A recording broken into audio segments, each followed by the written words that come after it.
দেশের লিখে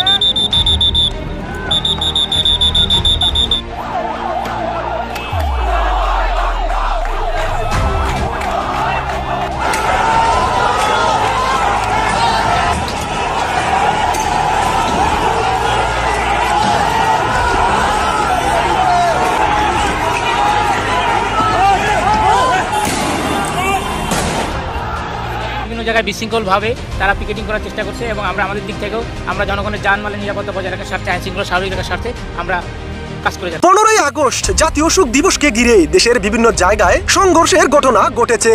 এবার ধানমন্ডিতে বঙ্গবন্ধুর শাহাদাত বার্ষিকীতে পুলিশের সাথে নিষিদ্ধ আওয়ামী লীগ ও ছাত্রলীগের নেতাকর্মীদের ত্রিমুখী সংঘর্ষ।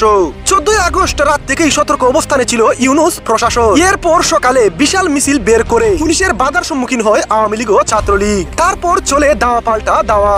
আওয়ামী লীগের বিশাল নেতাকর্মীদের উপস্থিতি দেখে পরিস্থিতি নিয়ন্ত্রণে আনতে পুলিশ টিয়ার গ্যাস নিক্ষেপ করেও পরিস্থিতি নিয়ন্ত্রণে আনতে ব্যর্থ হয়। এই সংঘর্ষে বেশ কয়েকজন পুলিশ গুরুতর আহত হয়।